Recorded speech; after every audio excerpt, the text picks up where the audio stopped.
Hello, everybody, on a Friday, 4 p.m. here Eastern Time. How's everybody doing tonight? Hello, Jeff and Caroline. You guys getting sick of seeing me? I've been on almost every day this week. Just unbelievable, guys. Unbelievable. Hi, Jan. We're going to be doing good today. A good friend of mine, and he's been on before. And if you've seen him on the show, and just a fantastic individual. Hello, BC. I want to thank all my YouTube supporters. You guys are the best. I want to thank my Facebook group. Got to thank Judy and Daniel Spino for all their hard work. I want to thank my moderators. We have now BC as a moderator, Daniel, Tammy, Kathy, Judy, and Michelle. And there's the professor in the house.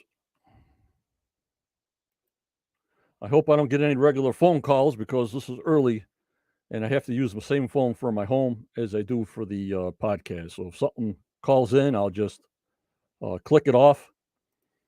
And after we do a little presentation with the stranger I have in the staging area, we'll start taking calls in. So get your questions ready. This guy that I have been on before. He's been on the Curse of Oak Island many times. And I'm very thankful that he has been with me from the beginning when he presented his theories with Christopher Morford on the show. He's a dad. He's a businessman. He's a singer. He's a songwriter. And he's also an Oak Island theorist. Please give him a warm YouTube quest. Welcome to Corjan Mol. How was that? That was an epic introduction. Thanks, John. I think I should be a wrestler announcer. What do you think, Corey? Well, I'm pretty poor at wrestling, but yeah, knock yourself out. You'll have to knock yourself out. Yeah, the pay is good, like nothing. I get no pay for anything, so I might as well just do everything for free anyways. Sounds familiar, but hey, that's a good thing.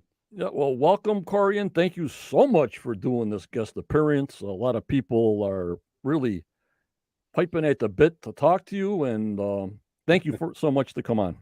Okay, thank you so much. Yeah, no, I love doing this, and it's always nice to hear what people have to say and see if I can answer some of their questions and just babble away a bit. I hear you. Now, can you see the Facebook, YouTube chat? I comments? can. Okay, good. Yeah. And everybody can hear us and see us out there in the internet land. And then we're good to go. I think so, yeah. Dot to dot, my buddy dot to dot. Michael Braham says hello, Corjan. Everybody else. Hey, everybody. It's a privilege to be here. It really is. Unbelievable. I can tell you one thing, John. You never get used to the attention. Really? Yeah, really. Yeah. You're kind of famous now, aren't you? That's not what my kids call it. Right. But with your singing career, I mean, you're noticed a lot more now than before, no? Well, my music is doing all right, but it doesn't have the impact that it has when you're on national US television. Mm-hmm. So the response you get, if you've been on an Oak Island episode with what is it, up to 3 million people watching live, is just unbelievable. Yeah, it's probably even more with UK and other countries that they don't tell us the numbers, but it's unbelievable. I think it's approaching 80 million worldwide per season. 80 million, you said? Yeah. Oh, lordy. Yeah, that's a lot of people, and because they cascade the series out across across the globe, starting a little bit later, further away from America. Yep. And And some see like they're only seeing season 8 right now, or they're the beginning of season 9. They're all over the place. You know what I mean? Yeah. No, you get, I'm starting to get recognized on holiday, or when you're in an airplane or something like that. It's it's really it's crazy. Yeah. I got a deal for you. Are you ready for this one? Oh God. On your next concursion, all right. Mm-hmm. When you go to the Caribbean, hear me out now. When you go to the Caribbean, Yeah. to look for what's that stuff? The oak. Not the oak. Oh, I'm losing it now. What's the guys? Help me. What am I trying to say here? The fiber, the oak fiber. Oh, the coconut fiber. Yeah, the oak fiber. When you go to the Caribbean to see where we can find that comparison, you call Johnny up. Say, I need Johnny to come to me. He'll be on the beach with his cooler full of beer and his short shorts. But he says, I got to take him. That's the deal. What do you think, Corey? I'll say, John, get me coconut. I need fiber. Coconut fiber. That's it. My brain is shot this week. All righty. Let's see what Jan had to say here. Corey, were you surprised by any of the discoveries in Portugal? Yeah, I was by a few. Absolutely. Okay, and I'm telling, let's see here, Judy, my moderator. I keep on telling Judy she's famous too, Corey, and so. Yeah. Well, we're in good company. Yep. It's like you're saying, you don't know how many people you reach until you do something like this there. Yeah. In your emails and your PMs just blow up 24/7. It does. And it's just crazy. And if it helps somebody, that's even a positive. You know what I mean? Cool. It's cool. Alrighty. Well, let's see here. Let me do this backwards here with the pictures. Yeah. So what do you want to do? We're going to go through a couple of screenshots, guys. Okay. And if I see questions coming up on the side, we'll do that. And then towards the end or whatever we get through it, then you can actually talk to Corjan. This is what I want to do because the members deserve it. And Corjan is great on taking calls from you guys. And I appreciate that, Corjan. And this is what I want. The members to actually see what I do and hear what I do and actually be part of the show and actually talk to the cast members. It's just unbelievable. Okay, I'll try to answer everything. Of course, you have to realize we're still in the season, right? And I'll be back on the show Tuesday. Mm-hmm. So there is some restrictions to what I can say, but I'll do my best. And Judy says, "Can you sing your answers?" Let's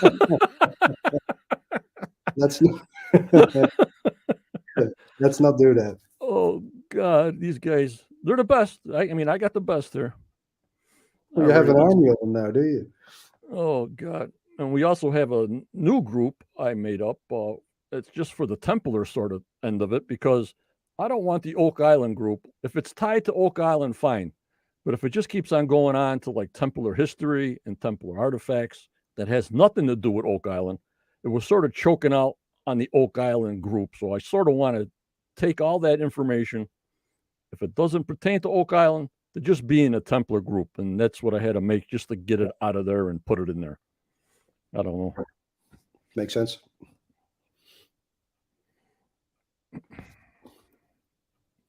Okay, here we go, Corey. That statement, yeah. I'm trying to find a way to tell you about this without blowing my NDA. Never in a million years had I expected to find a link to Portugal in my research, but I did. It says it right there. Them 2 lines says it right there, you know? Yeah, and you might have spotted that these lines didn't come back in the show last Tuesday. And that's because they were from another section. And what I hope I can still share with you, perhaps, after the season's finished or at a Mhm. later stage, is how I how I got to find Portugal, and Right. how I specifically found Fonte Arcada, Mhm. because there's a story there. It's not coincidence that name came up. And if you look at what that name is, Fonte Arcada, Fountain of Arcadia, I'm sure you'll recognize the links to perhaps the work of Poussin, Shepherds of Mhm. Arcadia, Nova Scotia being called Arcadia in 1525 by Giovanni di Verrazzano. Mhm. There's a story there. Okay. Well, like I said, once the season's over, we'll have you back again and go into more detail, what you can say. No problem. The place is literally called Source of Arcada.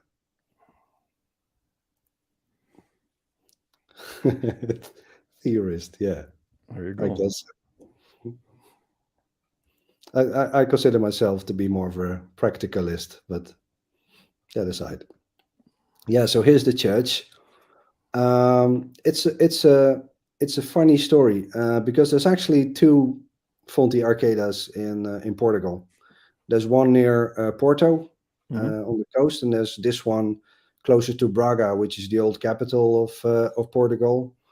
The other Fonte Arcada claims that they are the Templar place, that they are on the lands that were donated to the Templars in 1126.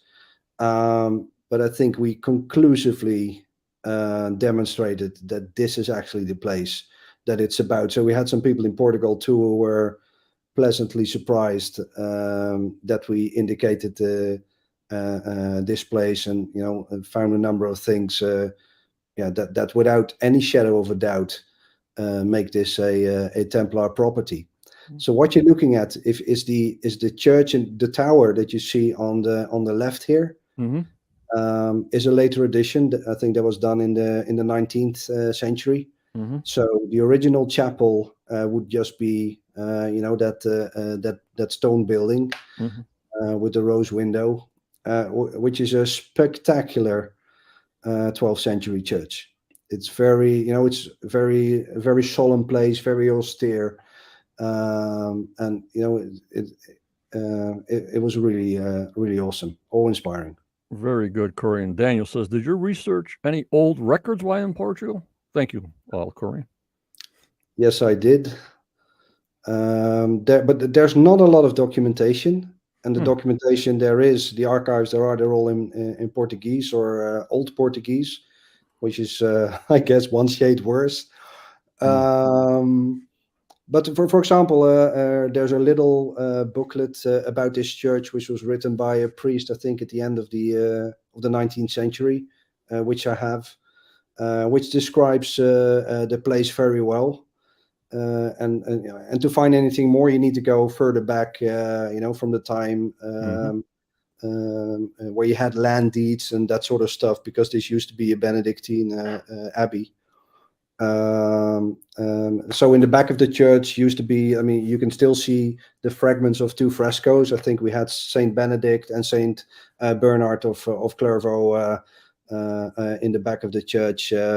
Saint Bernard of Clairvaux, of course, being one of the people who was there at the very birth of the Knights Templar.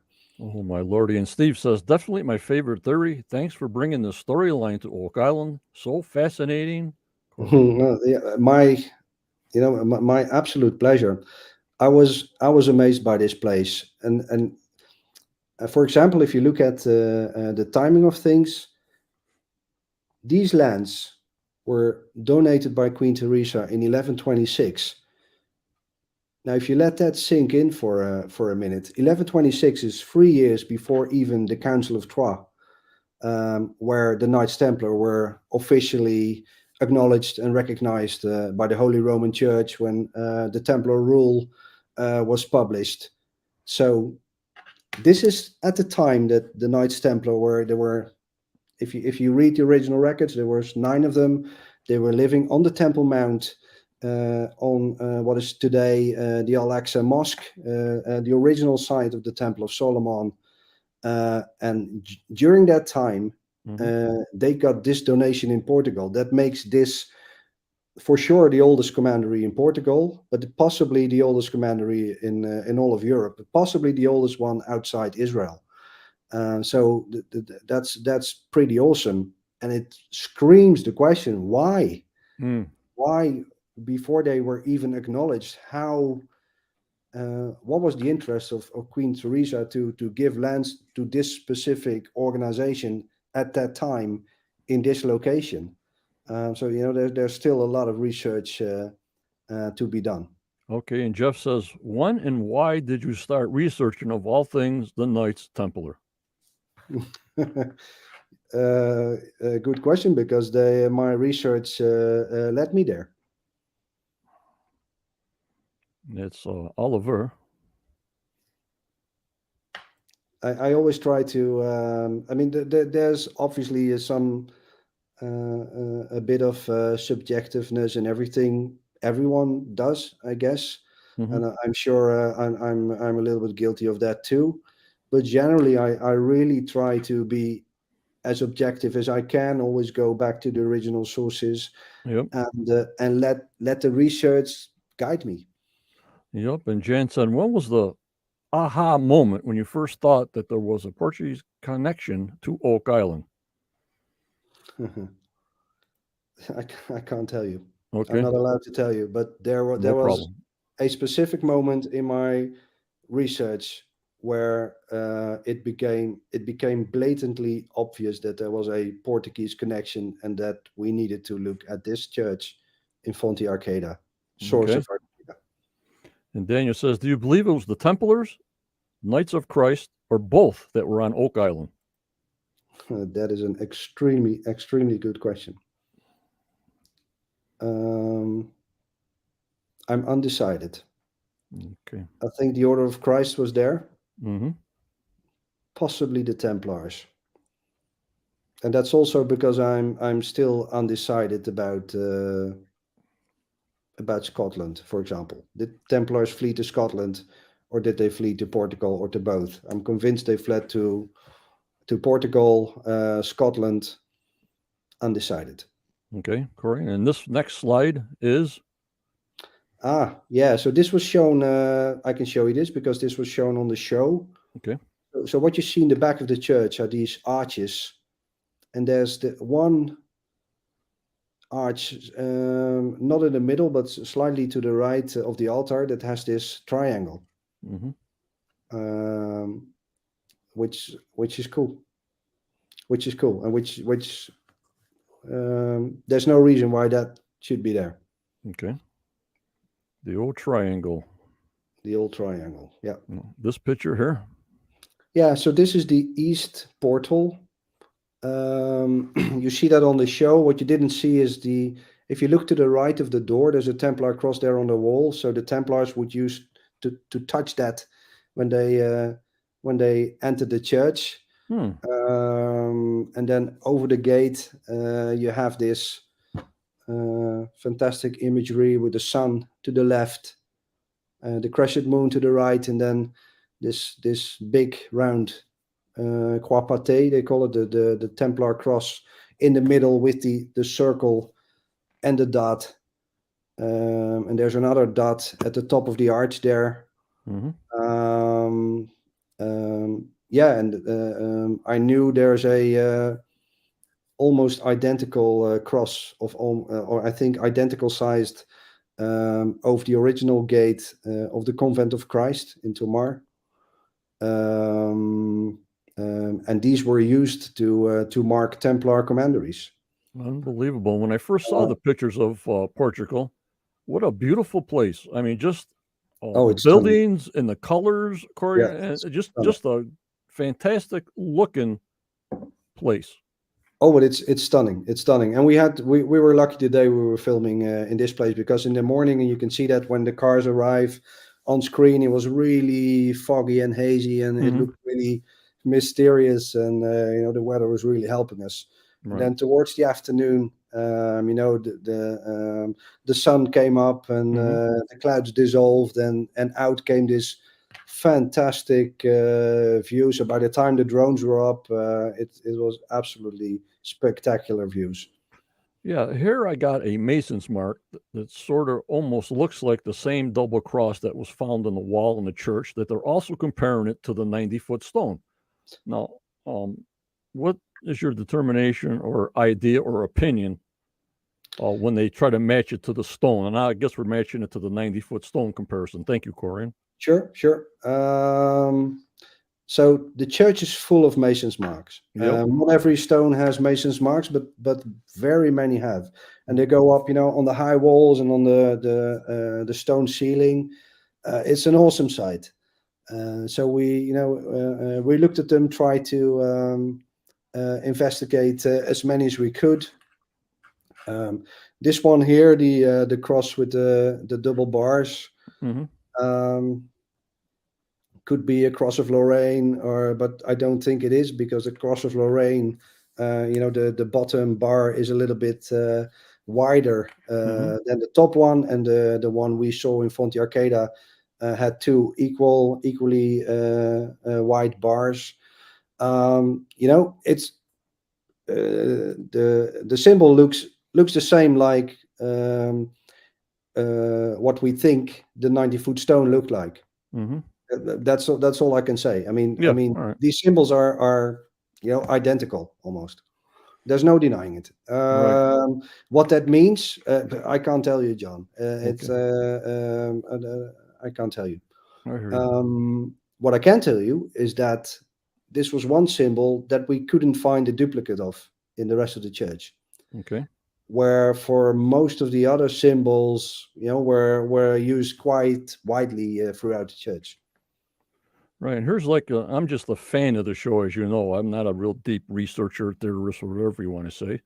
But the minute I saw this, in Johnny's brain, it went, did these guys make the symbols on the 90-foot stone in Portugal to go with the treasure? So when they set this whole thing up, when they faced the 90-foot stone face down into a sinkhole, into the money pit or whatever, this was all originated in Portugal. And that's what, as a fan, that I was trying to put together, that said, oh, well, maybe, you know what I mean, Corey? Yeah, I mean, everything's possible, but if in terms of research, it's impossible to conclude. Right. I mean, the 90-foot stone, the image that we have was created by someone, from the top of his head, from memory. But suppose the symbols are the same. Right. So yeah, possible, but I can't tell anything about the likeliness or anything like that.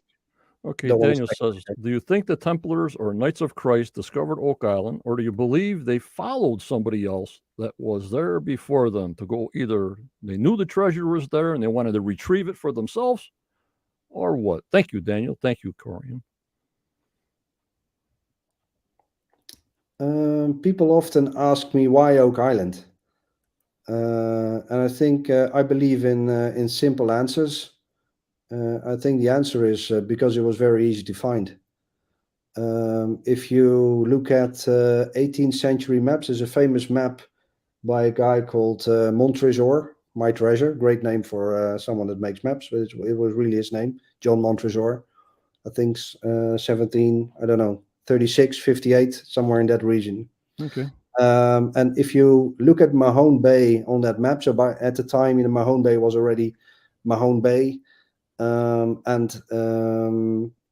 He put a statement on the map, a little line that says, so if you look at Mahone Bay to the top right, so that's the northwest for you guys, I think, you have Aspetogan Hill. And he put a statement there that says, these cliffs are visible from a very long distance. Okay. Something like that. And there you have it. So if you take a boat, ask Tony Sampson. So if you take a boat and you sail out, and if you approach back to the coast of Nova Scotia, The first thing you will see is the white hills of Espetogen, and they are the entry gate to Mahone Bay. So you have this white cliff, and behind there is a safe bay with calm waters, not too deep, where you can make your ship safe. 1763, Daniel says. Thanks, Daniel. It's 1763, Montresor map. Okay. This is Oliver from the Oak Island Research. Just for your information, the Lorraine Cross represents the usual cross plus the INRI board. The Romans' nails on top of the cross, plus the double crossbar. Yeah. Oliver, good man. Him and great Michael information. Brayman, they're fantastic. Him and Dot to Dot. And he's from Lorraine, he says. Beautiful region. Very cool. Yeah. Thank you, Oliver. Let's see, BC. Great info. Have you found any Templar names or family connection from your research from there? Not in Portugal. Not in Portugal. Does Zena's map tie into any of your research? Linda wants to know. Thank you, Linda. No.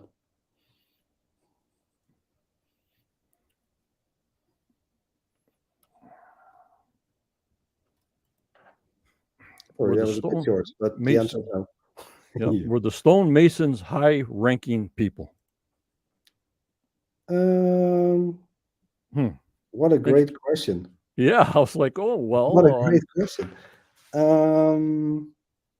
Craftsmen and craftswomen, I guess, were held in high regard. Yeah.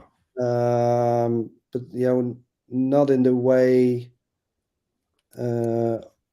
of the nobility, but the guilds with masons, were well respected and well paid people. Right. Can you imagine what we're seeing now? That craftsmanship lasted and lasted and lasted. Absolutely. Yeah, it always amazes me. I do a lot of research in France. Mm-hmm. You look at these Gothic cathedrals. There's over 100 of them that were all built around the same time. That were all built from hand hewn stone. And there must have been an unbelievable amount of people that could do this. But if you see, the precision and the love and the skill that these people have applied, it's absolutely stunning. Yeah. So the masons, without a shadow of a doubt, were held in high regard. At the same time, they weren't treated like nobility or clergy or something like that. Yeah. For as far as I know, I'm not an expert there, but as far as I know. Right. Michael from Dot to Dot. Do the Azores come into play? Thank you, Michael. There you go, Corjan. They might. I would love to have a look there. So I've been looking at some flights to go out there and check some stuff out.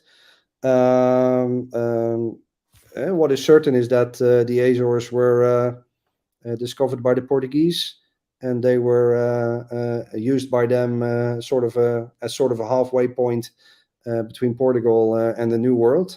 Mm-hmm. So there might be relevant information there, absolutely, but I haven't looked at it. Okay, this is Oliver. It's not Oliver. Oliver. I always screw it up. Corjan, can you come by Lyon, France? I'll happily walk you around the old churches. Yeah, with pleasure.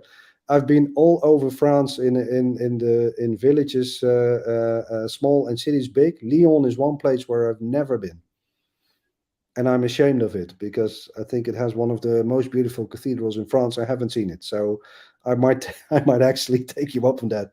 So avec plaisir, Olivier. Merci. Yep, connect with them. I trust him. Good guy. Yeah. So send me a message. My French is good enough, and I would love to take you up on that. Okay, here's Daniel again. Why did King Dennis protect the Templars in Portugal? Did he get something out of it, in your opinion?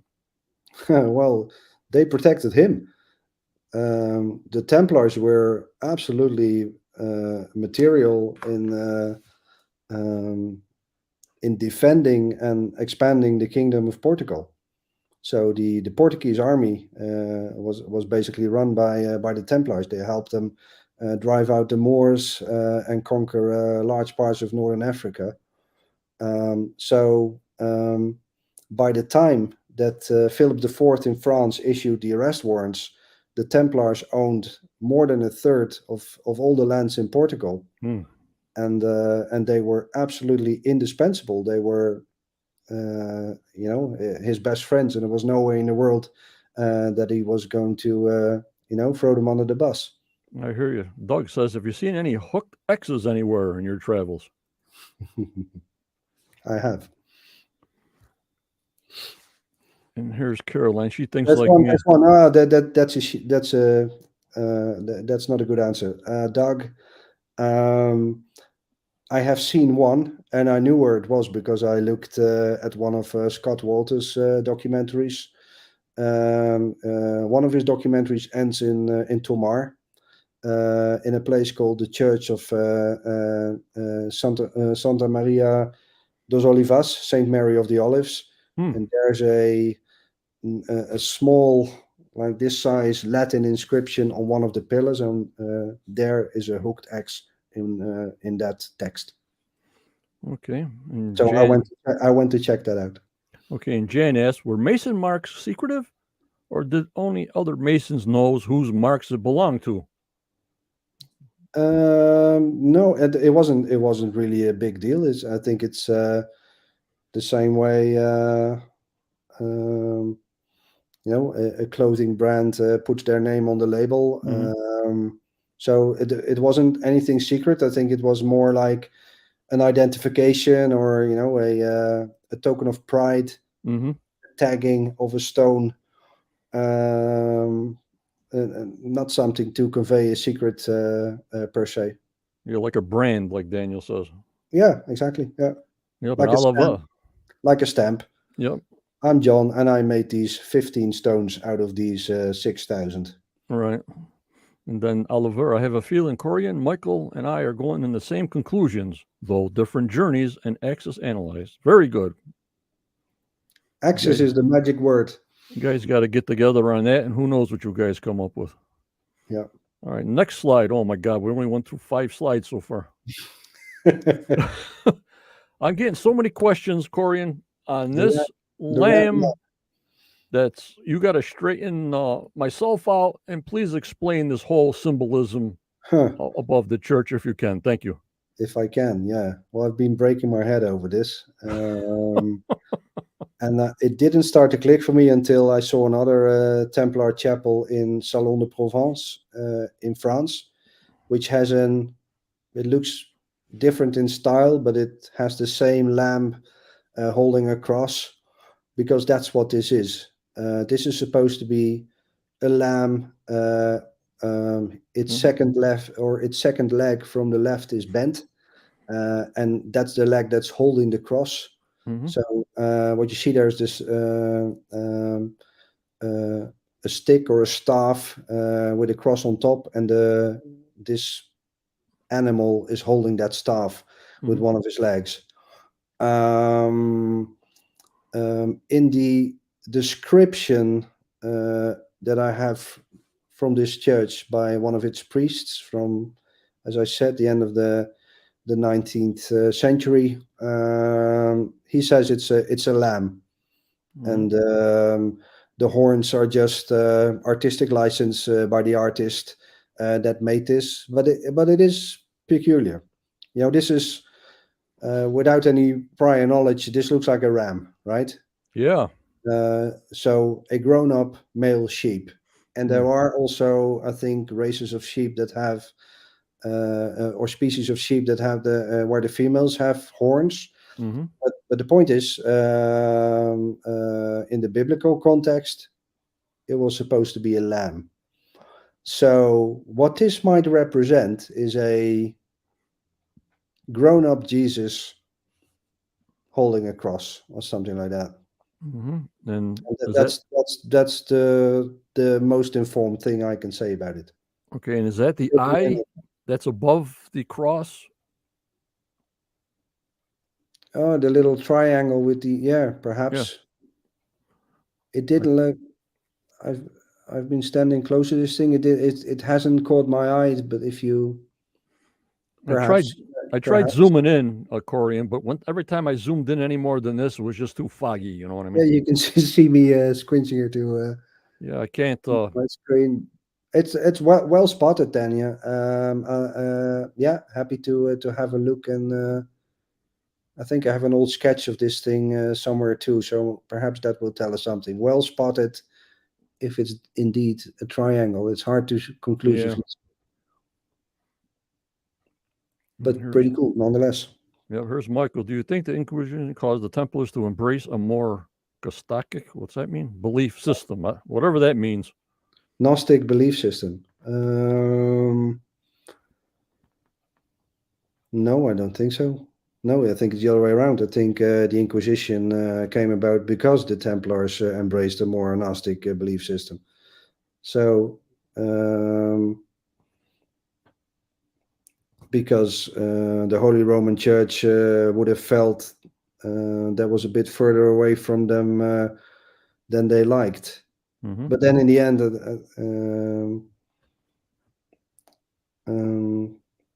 the Pope at the time was very reluctant to go after the Templars, and only did so after Philip IV had applied massive pressure on him. You have to imagine this Pope was in very bad health. Mm-hmm. He was in France at the time, and Philip IV was all over him, pressuring him to start persecuting the Templars. So he gave in the end, and much later, he started to regret it and try to reverse the course of history. But by that time, it was too late. Right. This is Charlotte. Isn't the lamb sometimes associated with the Saint John the Baptist? I think the lamb is both associated with Christ and John the Baptist, but it's hard to say who is who. Okay. Which is a chic version of I don't know. Okay.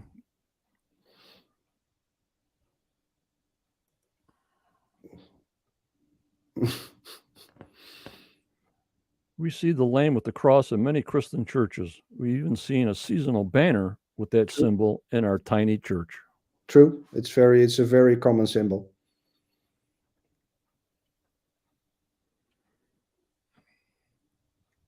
And I'm saying maybe we can get Tanya to get a clearer photo of this since she lives right there. You know what I mean?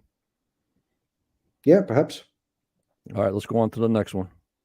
But I made a ton of photos, so I'm sure I have something that I can investigate. Okay, Corey. And this is the four crosses that we've known as, from the show. What can you say about these? Yeah. When I watched the episode on Tuesday, I heard Joao say, "This is a cross with a thingy on top, with something on top." Yeah, I mean, I could have taken that conclusion. It looks a little bit like an ankh. I don't think it looks too much like the Dom cross. Undecided. If you see it between everything else, Mm-hmm. I would say it's a Mason mark. Mm-hmm. Do you believe any of the charges against the Templars were true? I think the whole case against the Templars was heavily fabricated. That's what I agree with you 100% there, Corey. Yeah. So the rumors were started by four Templars from the Aquitaine region. We have their names, and then it just spread like a wildfire. And if you have a large organization like the Knights Templar, you will always find something which is going wrong. Mm-hmm. So were there Templars who had homosexual relations? If there's thousands of them, perhaps some of them were. Mm-hmm. but it's hard to see all these other things that were leveled against them being true. There's over 900 depositions. So during the trials, over 900 recordings were made of testimonies of Knights Templar. Yeah, I saw that somewhere. Some YouTube. One thing that runs like a red thread through all of these is that they denied Christ. So they denied that he died on the cross, which is extremely interesting, because some of these testimonies were made under torture. And you would often see that they would retract their testimonies after a while, but not this statement. So that's something that deserves a little bit more attention. And also a great many claim that they had to spit on the cross. So there could be something mysterious going on. Another more earthly explanation would be that these Templars were sworn into strict obedience. So since they were all very, very religious and very pious, a proof of obedience to their masters could have been, okay, I tell you now, spit on a cross, which would be a horrible thing for them to do. So they would be, torn between their obedience to the Templar Grand Master and to their religious beliefs and the things they had been taught from the Bible. So it could be something like that as well, but it is absolutely remarkable. Yep. Well, BC says the Lamb of God, the three-legged stance, and the horns are enigma. When was that carved? Do we know when that was carved, Corjan? It looks like it's original from the period. So I would say 12th, 13th century. Okay. The pit. Unbelievable. Watch the show on Tuesday. Okay, I hear you, but the 9-spiral staircase, the 90-foot deep into tunnels on the bottom. I went crazy. When I first went to Portugal, when it was bringing up, I don't know why I never went to Portugal, on the internet to see these things. But boy, did this make a light bulb go off in my head, Corey. Yeah, this is something. Okay, what I want to ask you with the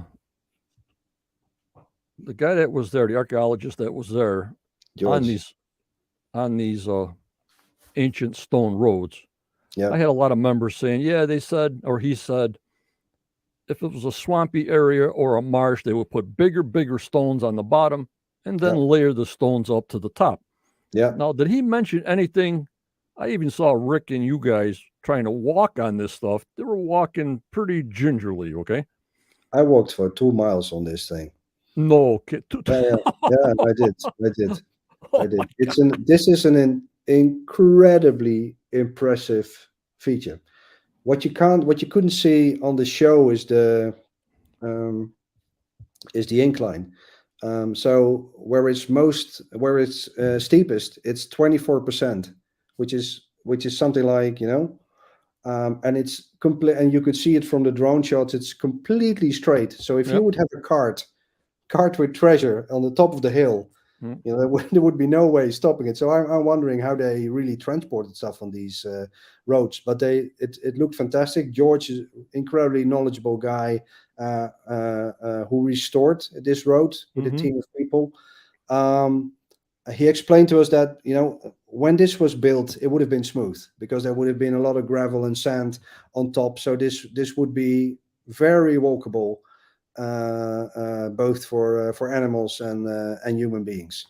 So that would have to be repaired, like every time a 3,000-pound ox is dragging something on it, they'd have to repair it every time, or it would stay in place.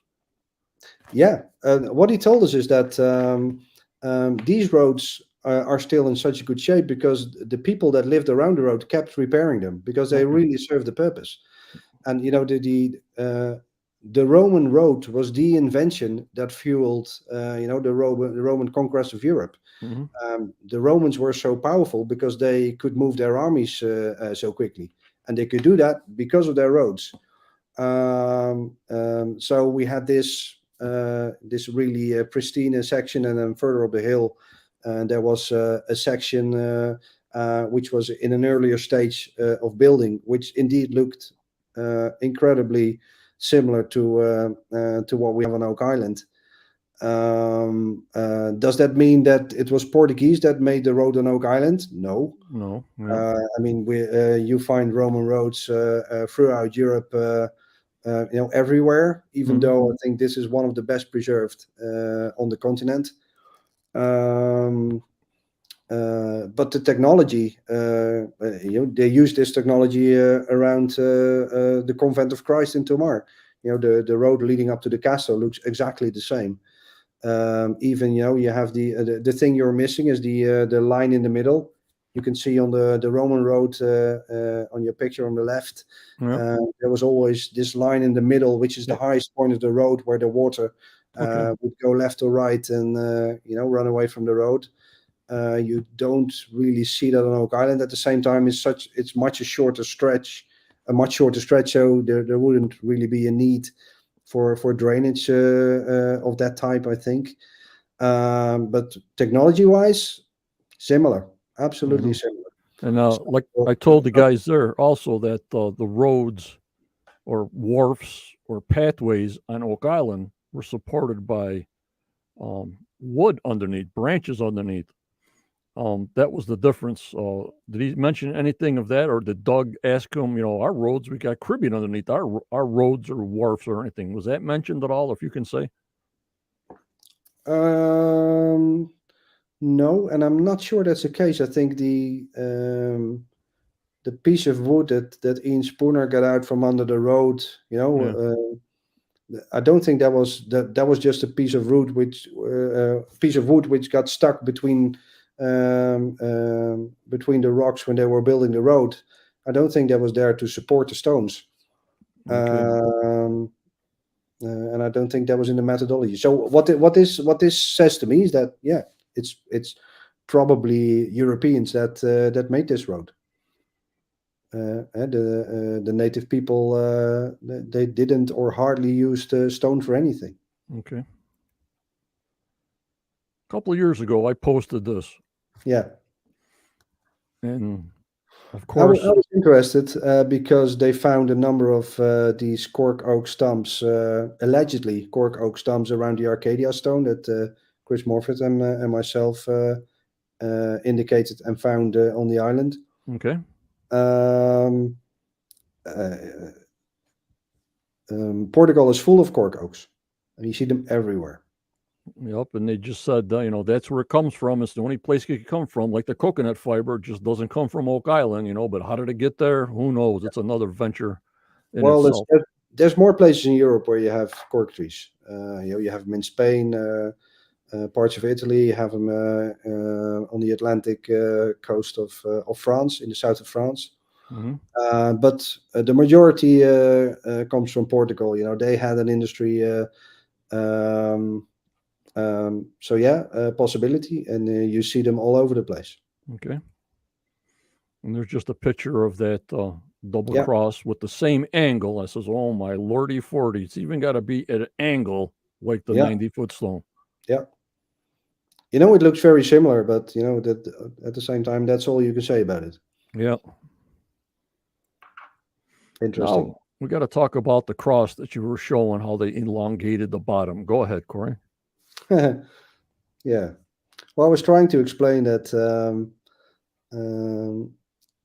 when the Knights Templar were rebranded to become the Order of Christ in Portugal in 1319, Mm-hmm. King Dinis did a couple of clever things. One of them was that where in the original Knights Templar, the Grand Master would always be someone chosen from their midst. And that changed with the Order of Christ. Dinis negotiated with the Pope that the King of Portugal could either appoint or be the Grand Master of the Order of Christ, Mm-hmm. which opened up the door for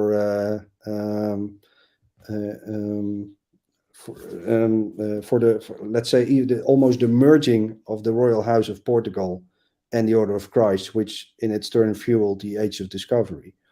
Very significant change to the Templar rule.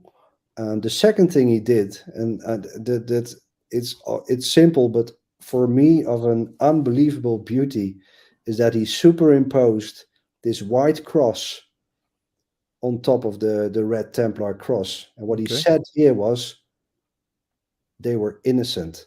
White is the color of innocence. And that's the meaning of this this white cross superimposed on the red cross. And what I explained to the team on the town square in Tomar is that over time, this square cross, I mean, you see them both in Portugal. You see this cross on the right in a square shape or in the elongated shape. Okay. And I think I told them that generally the elongated shape is younger than the square shape. So if you see a square cross, it's usually older than the elongated cross, which we know as a Latin cross. So that's the cross we see in every church around the world that everybody's used to. If you have a cross in your house, it's 99 out of 100 cases, it's the cross like you see the white cross on the right. And then Rick made the connotation or the link to Nolan's cross. I think the point he tried to make is that Nolan's cross is not a square cross; it's an elongated cross. Does that tie it straight to Portugal?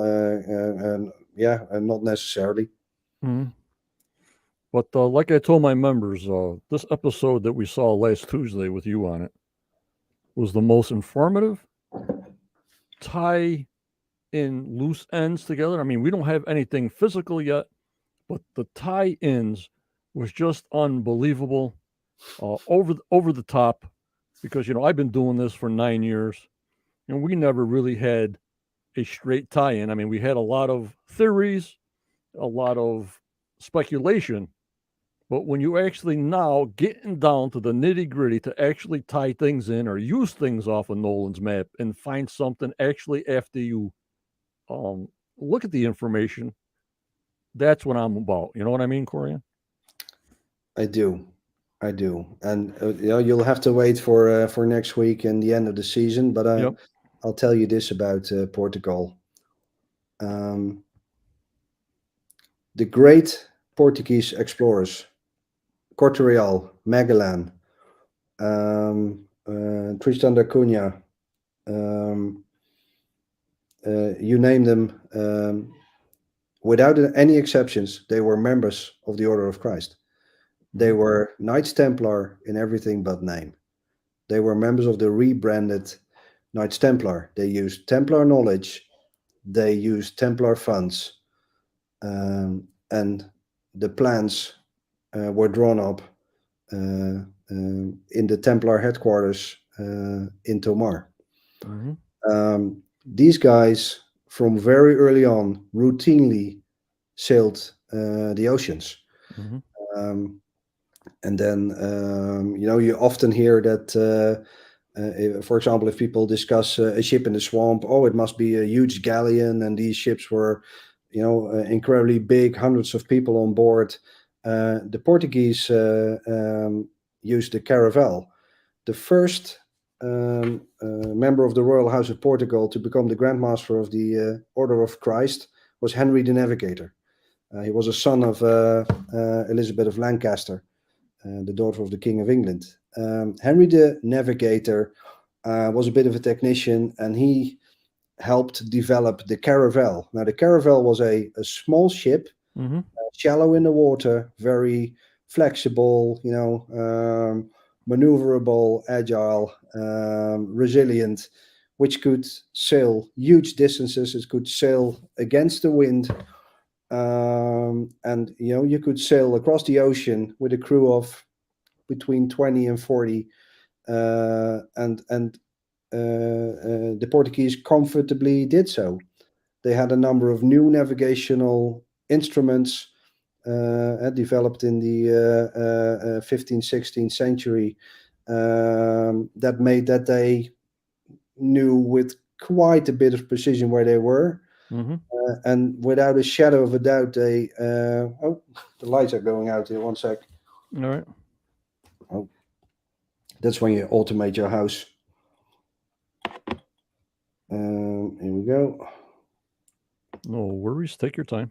Sorry about that. So that's to show that this is live. Yep. Time to go to bed. Yeah. The computer says go to bed. Sorry, John. Take care of it. Go ahead. Corey. So I'm completely out of my train of thought now. But I think I was saying, they had these new navigational instruments developed in the 15th and 16th century, and they were comfortable on a boat. You have to imagine at the time, any day you would go out of the gate of your town, there was a huge risk you would be robbed or killed. People didn't live until after 35 or 40 years old, right? Right. So to be on a ship with a group of people that you knew, even if it was dangerous on the water and you didn't know completely where you were going, was for many people safer than to be around the country. Yep. I had Dr. Lee Spence on a couple of weeks ago. Oh yeah. And I was very scratching my head, Johnny, about a big galleon that was supposedly maybe in the swamp, because then we all heard about the depths in the ocean changing, and it was lower and it's higher and it's lower. So I'm saying all this time as a fan that the show, I only get information from the show. I'm thinking, well, can't be a ship in there because of the sea levels. After talking to Dr. Lee Spence, who has been doing treasure hunting on ships and finding things since he was the age of 12, he changed my mind completely. There could be a ship or part of a ship that made it into the swamp, if it was 2 islands, if it was a harbor, the sea levels and everything else. So after 9 years, 2 weeks ago, Johnny's mind was changed again. Yep. Yeah, and then if you without having any evidence, right? Right, no evidence. But knowing that the Portuguese had these ships that they caught on the coast of Nova Scotia. We know that Labrador was there. Fagundes was, in all probability there. And Mahone Bay was a really easy place to find because of the white cliffs of Espetogen Hill. If you add everything up, then it's really plausible that Portuguese were on Oak Island. Up in BC. What port did they use out of there, Corjan? They used Porto and Lisbon. Then you posted this, if you want to talk about this for a couple of seconds. Oh, sure. Yeah. I made this photo last weekend when I was in Portugal with my son on a private trip and visited the Convent of Christ. This is the signature of John of Castile.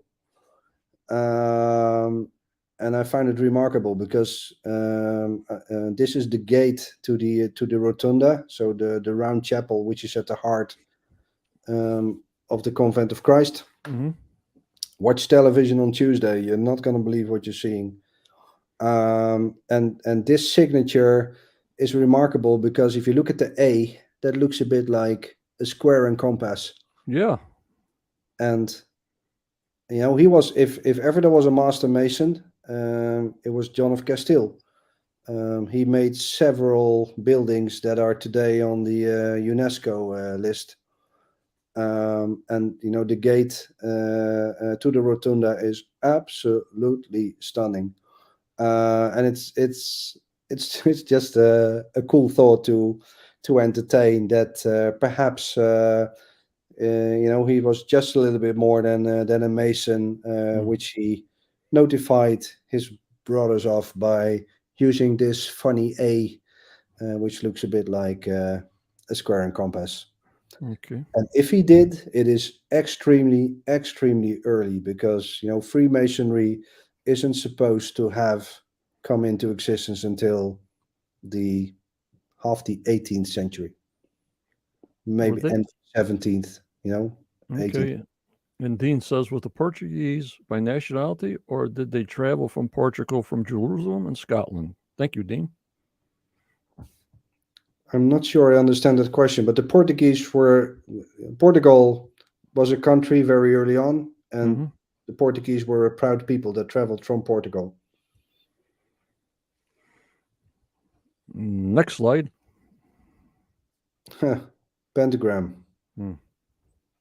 This is one of the windows in the nave of Santa Maria dos Olivas, where you will find the hooked X. Haven't been there, but well, I've been here on private trips, but yeah, cool. The pentagram is a symbol which is associated with Jerusalem, hmm and it's associated with the temple, with the Knights Templar. But never do you see more pentagrams associated with the Knights Templar than in Portugal. Then this, like I was showing you, is part of the buildings in the Washington, D.C., how they line up. There's definitely geometry to Washington, D.C. What can I tell you here? People might remember that in season 8, Chris Morfitt and I explained how the Palace of Versailles is aligned with Oak Island. Yep. At the time, I think, and we explained on the forums that the alignment of the central axis of Versailles and Nolan's Cross is off by something under a degree, which on the scale is a large distance and basically renders any conclusion useless. By now, we know that the alignment is actually perfect. There's a point at Versailles which was, the alignment was corrected by Louis XIV. And maybe at some stage we can tell you how they did that. Okay. The point is that there's a connection between Washington and Versailles. Because the Washington street plan was designed by Pierre L'Enfant, who was born at Versailles. He was actually born on the same day, in the same month. Not on the same day, but in the same month as Louis XVI, King Louis XVI, who would later be decapitated under the guillotine during the French Revolution. Long story short, if you stand with your back to the US Capitol, you walk east, you basically walk the street plan of Versailles. Unbelievable. And here's some tunnels in Portugal. Yeah. Yeah, I mean there's loads of tunnels that were used for loads of things, but I can't really comment. Okay. Then this place, Convent of Christ. If you want to spend money on a holiday in Europe, go to Portugal. Unbelievable. So much beauty. See this with your own eyes. It's unbelievable. Now, what is this building here? This is the Convent of Christ. Oh, okay. Yeah, I've worked on 3 continents, been to many, many, many places, but this beats all of them. And this is the first time you were ever in Portugal? No, the first time was on a private trip. October last year. Not ready. Yeah, this used to be the park, I think, for the Convent of Christ, where they did all sorts of initiations and stuff like that. Right, amazing. And part of it around the area, according, is like the 7 hills. They were saying something about the 7 hills, same as here, or same as Jerusalem. Yeah, I think that's what I said on the show, so I can repeat here. Tomar was given to Gualdin Pais, the 4th Grand Master of the Knights Templar in Portugal. He's the one that built the Convento Cristo, the Convent of Christ, at least the medieval castle, which today constitutes, the perimeter of the place. And indeed, Tomar is a place with 7 hills, like Rome, Okay. like Jerusalem. So there's a beautiful symbology there. All right. How much archaeology did you see that's going on in Portugal? A ton? Not enough, but quite a bit. Okay. It's an old country, John.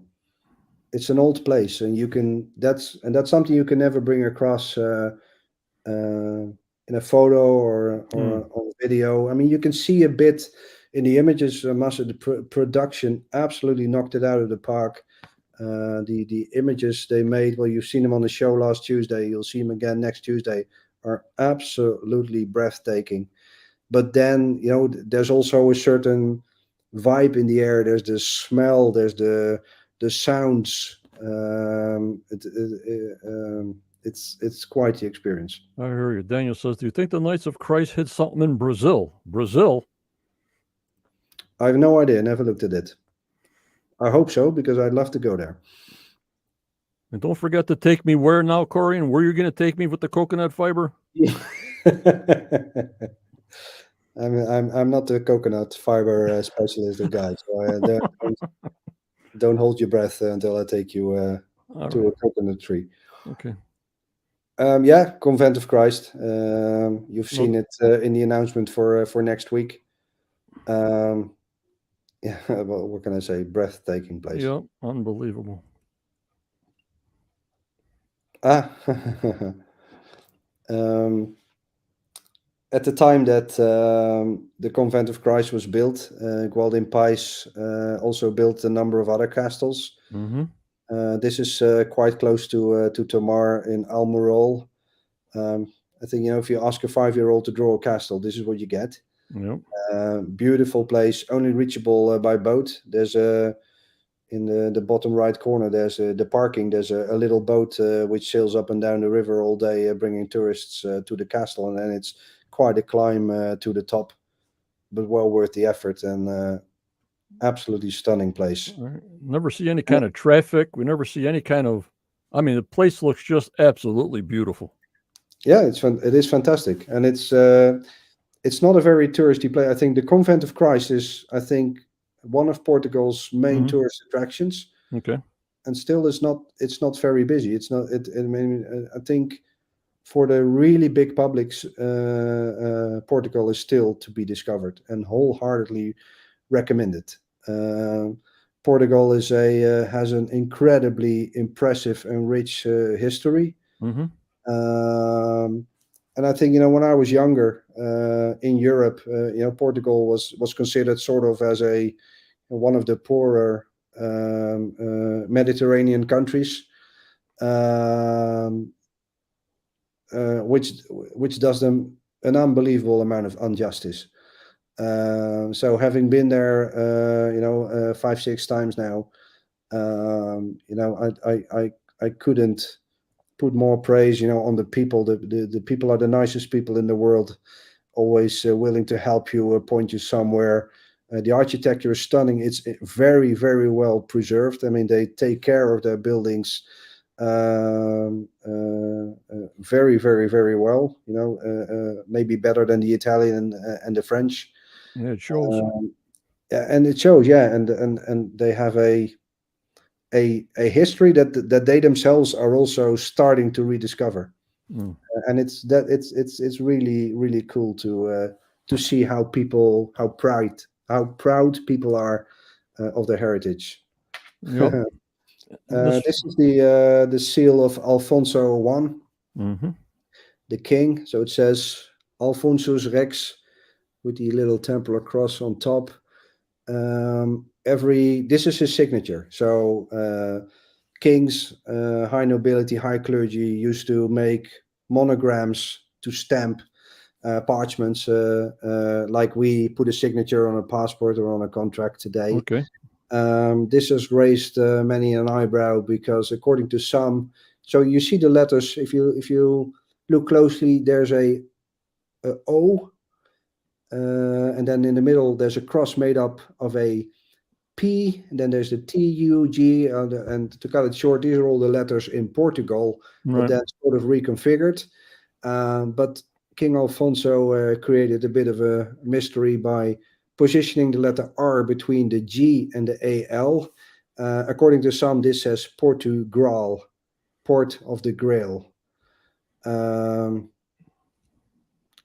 which is something to think about.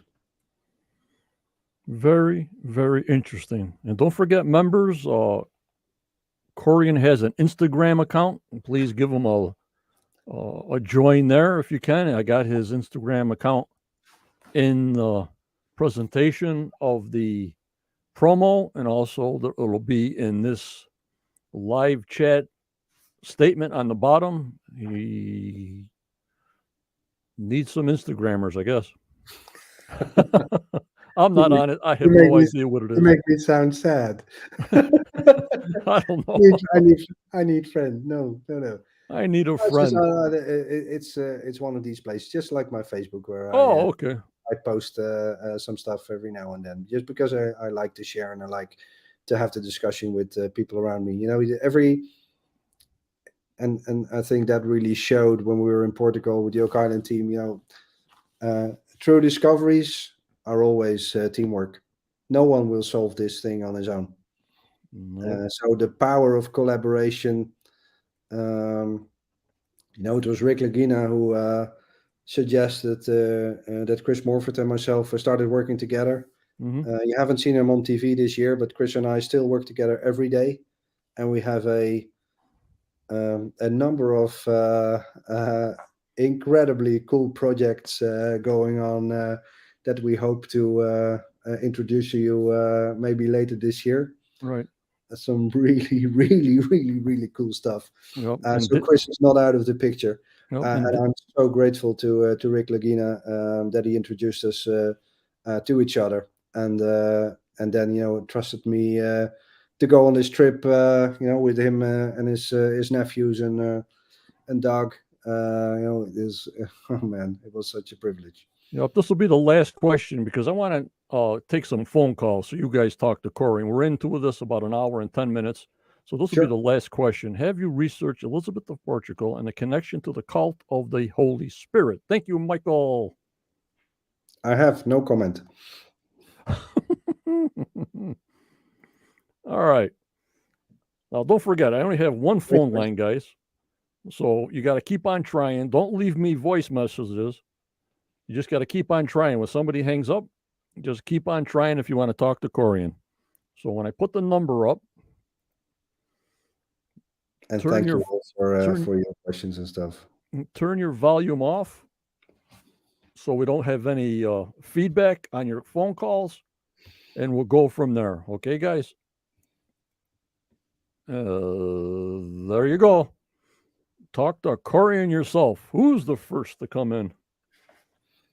It'll probably be my mother calling me or something. Your dinner's ready. Yeah. John, how do you feel today? Hello, it's Judy. Hi, John. Hi, Corjan. Hey, Judy. How are you? Anyway, I do have a question. Can you hear me, John? Yeah, I can hear you. Oh, okay. Yeah, Corjan, I got thinking after watching the show on Tuesday night, would it be possible that after the Templars settled in Jerusalem, and if they did find the Ark of the Covenant and other things, could they have then at that time taken those to Oak Island? And then in the later 1300s, could the Order of Christ have gone and gotten those things? Yes. Yeah, very well possible. So there's a scenario in which, you know, before or at the time of the arrests, sacred objects were smuggled out of France and maybe to the New World. And then you would have had a group of people in Portugal who knew that some stuff had been smuggled away, and they would know roughly where, but not exactly, which would have been a good reason to search. So, Okay, yeah. I am having trouble understanding Corjan, but I will listen again after I hang up. So one more question. Are there Templars in Order of Christ active in Portugal today? Yes. Yes. Really good question. So the Order of Christ, which was founded in 1319, still exists. So I think it was abolished once with the abolition of the monarchy in Portugal, but then it was reinstated. And even today, the current Portuguese president, the current president of Portugal, is the Grand Master of the Order of Christ, which is basically literally a continuation of the Knights Templar, as founded in 1120. So it's an with some very small exceptions, unbroken line of Grand Masters from the Templars into the Order of Christ through the Portuguese monarchies, now into the presidency of Portugal. Not to be underestimated. Extremely relevant and extremely good question. This is not something, from hundreds of years back. This organization still exists, still has a Grand Master, and he's the president of Portugal. Judy, could you hear him okay? No, I can't make him out, John. It's really garbly. I will listen on my iPad afterwards. Does he think that these two orders are interested in Oak Island at all?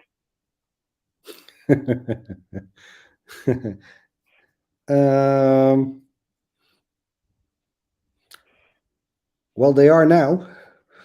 They are now. Okay.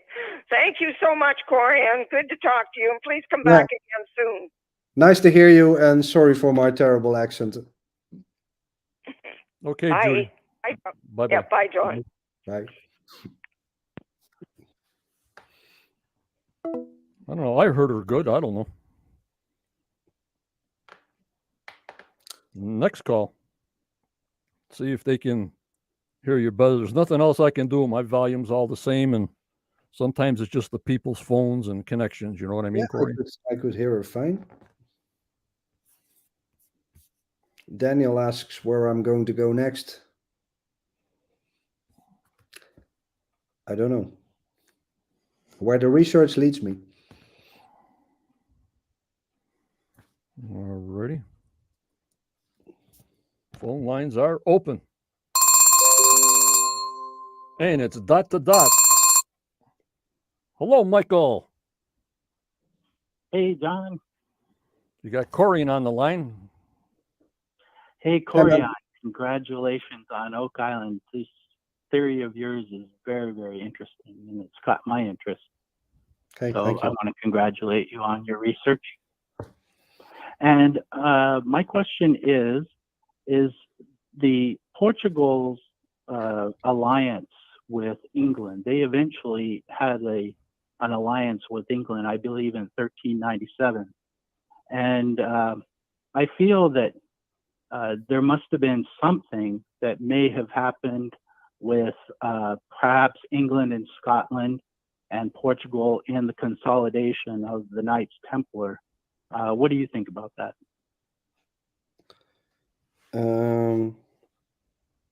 Very well possible. Very well possible. I've been, and I'm only starting to scratch this, but I know, for example, France and Scotland had the old alliance, so they had a treaty much like NATO today. So they had agreed that if England would attack one of them, they would come to each other's aid. And I'm not sure what the Portuguese treaty was about exactly, but I think it was similar. So yeah. Michael, did you hear Corjan clear, or was he garbled? Did you hear him clear? Oh, no, it was very garbled, but that's okay. I sort of picked up a little bit of what he said, but I will watch it again when it's done. And my other question was, in my research, I really don't make any historical connections to Oak Island. You know, my research has mostly been on the Zena Halperin map and the geometry that comes out of that. Whether you, I don't know what you think about that, but that's what I've been doing.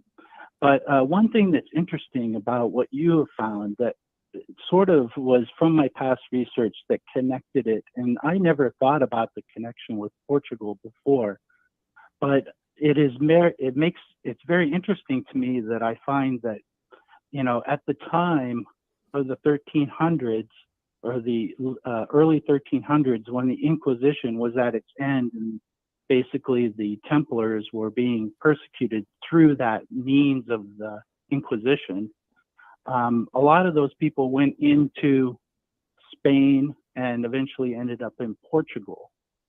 Do you really think that perhaps some of the Templars and even the Knights Hospitaller became more Gnostic in their belief system, being disillusioned by the church and the feudalism within the country at the time?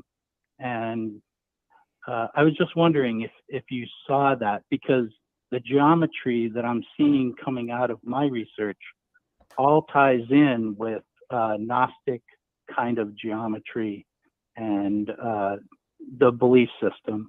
And that's where that other question came out about Elizabeth of Portugal, because I had read something about her being sort of a spark that led to the movement of the Holy Spirit Church.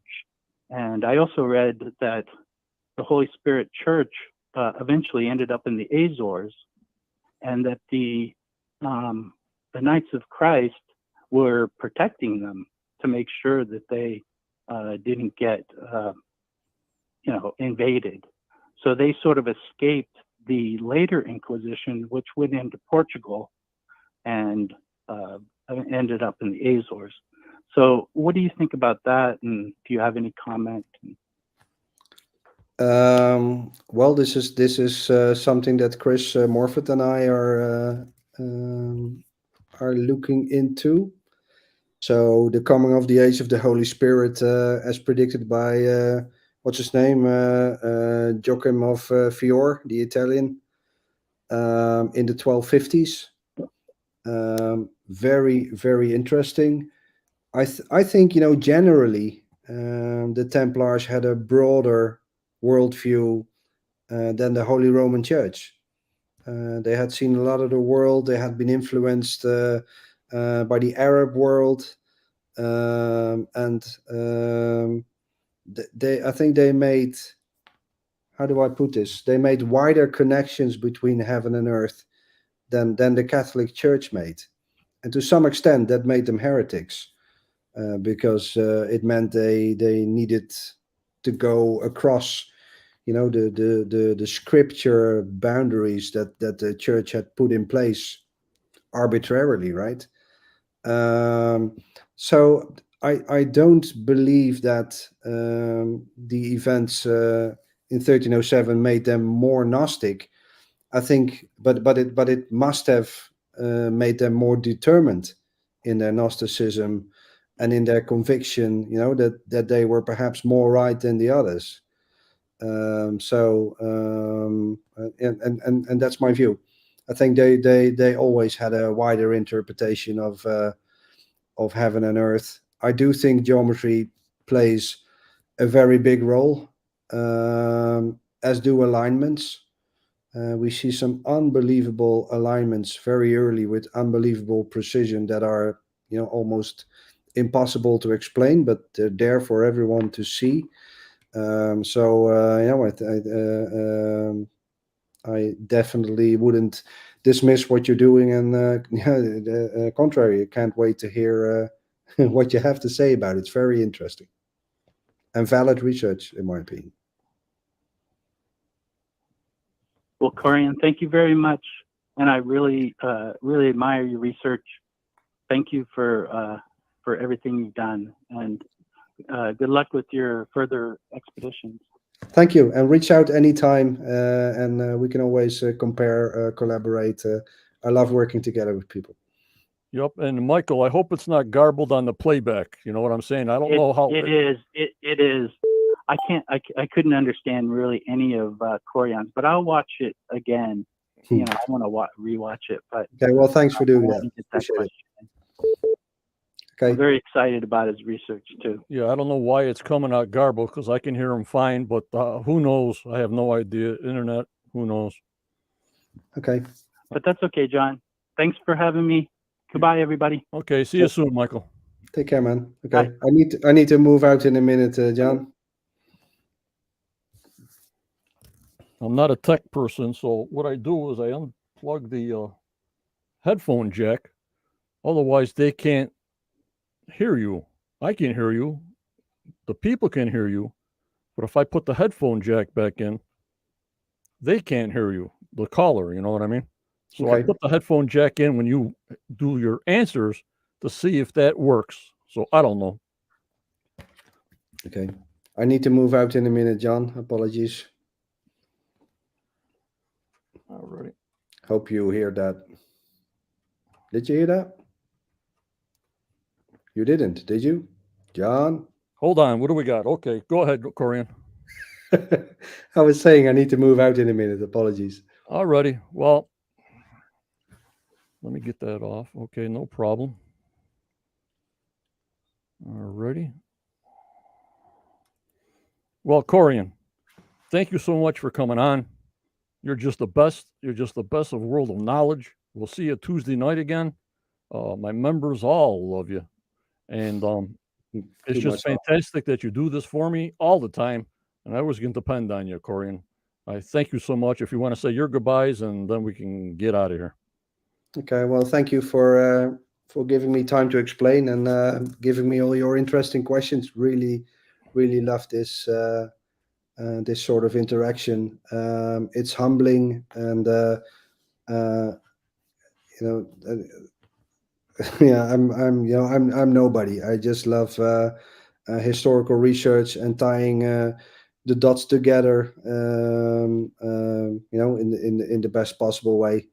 So I'm looking as much forward to Tuesday as you guys probably haven't seen it. Of course, I know what we've done, but you never know what they're going to use and how. But people tell me it's going to be a spectacular episode, which should be even better than last week. So I'll just lie awake in anticipation for the next, what is it, 3-4 nights. Yeah, but And you're very special to us, Corjan. You're very special to our group, to me, and to the members of my group. okay. So, Okay, well, thank you so much. That means a lot, and let's do this again in the future. And thank you for following what I do. Really appreciate it. thank you, guys. Remember, follow them on Instagram, and we'll get going. And thank you so much, Corjan. Good night now. Okay, take care. Good Okay, night, bye. everybody. Bye. Okay, guys. I don't know what happened to the telephone there, but we'll see once we play it back. I don't know what happened there. We'll try to improve on that. But remember, guys, it was a great, great show today. Don't forget, I'll be on tomorrow night, 9 p.m. Eastern Time. I got exclusive footage of Oak Island taken this Thursday. Have a drink, have a wine, have a mixed drink, have a scotch. It's only about 10 minutes long. I'll be on 9 p.m. Eastern Time tomorrow night, Saturday night, so we can watch the video together. But remember, always go forward. You may get a setback, but just believe in yourself. Believe in your dreams, guys. No matter how old you are, just go for it. You keep smiling, you be kind, for tomorrow is never given with this crazy world we're living in. So stay strong, stay positive. You guys stay safe. Thanks for joining Corjan and me. More guests will be coming. We'll see you tomorrow night at 9 p.m. Make sure you have a cocktail, popcorn, whatever you want, cheese and crackers. We'll see you at 9 p.m. tomorrow night, Saturday night, for the exclusive video of the island, Oak Island. I hope you enjoyed the show with me and Corjan. It was a great show. I learned more and more and more all the time. Thank you. Take care and bye bye.